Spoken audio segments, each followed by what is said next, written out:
नमो नमः संस्कृतानुरागिभ्यः समेषां स्वागतं संस्कृत पाठशालायाः अभिनवकक्षायाम्।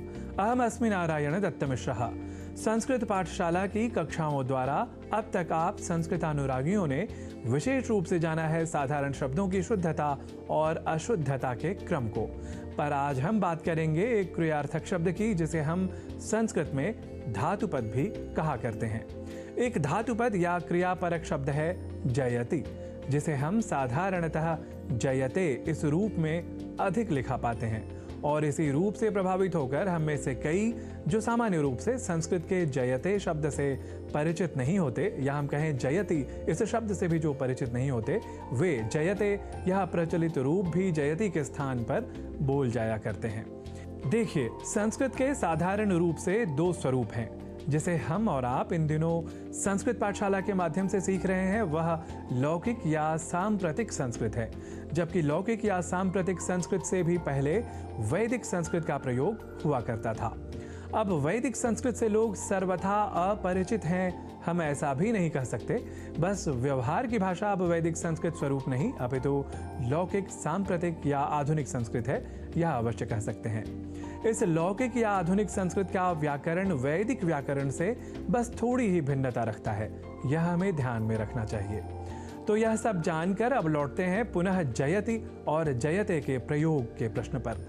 देखिए, हम सभी ने सत्यमेव जयते इस प्रसिद्ध वचन को पढ़ा और सुना ही है, पर यहाँ प्रश्न यह है कि जयते का प्रयोग शुद्ध है या जयति का, जिसका उत्तर यही है कि जयते यह क्रिया रूप या धातुपद वैदिक साहित्य में प्रयुक्त है और वैदिक व्याकरण सम्मत है।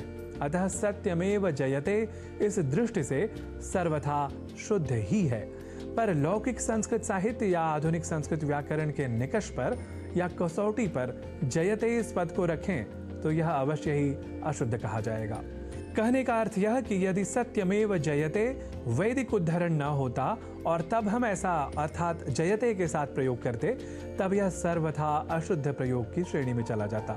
कुल मिलाकर तथ्य यह कि वैदिक वाङ्मय में प्रयुक्त और वहां से उद्धृत सत्यमेव जयते को साधारण रूप से अशुद्ध नहीं कहा जा सकता।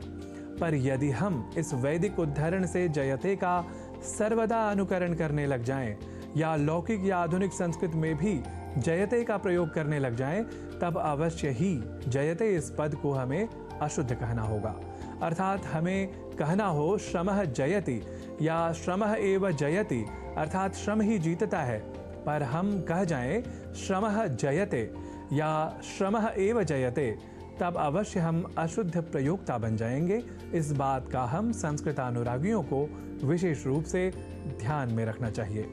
और हाँ, यहाँ एक बात और भी, श्रम एव जयते के स्थान पर यदि हम श्रमैव जयते या फिर श्रमैव जयति हम यदि लिख जाएं और उसका धड़ल्ले से व्यवहार भी करने लग जाएं, तो यह पूरी तरह से अशुद्ध कहा जाएगा। यह भी भारतीय संस्कृति और संस्कृत के अनुरागियों को आत्मसात कर लेना चाहिए।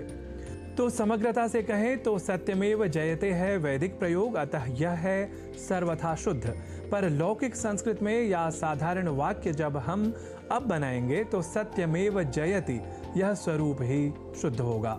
इसी तरह श्रमः जयति या श्रमः एव जयति ही है शुद्ध प्रयोग, न कि श्रमः जयते या श्रमैव जयते आदि आदि। तो सत्यमेव जयते और श्रमः एव जयति जैसे प्रयोगों के माध्यम से आज आप वैदिक और लौकिक संस्कृत से भी परिचित हुए।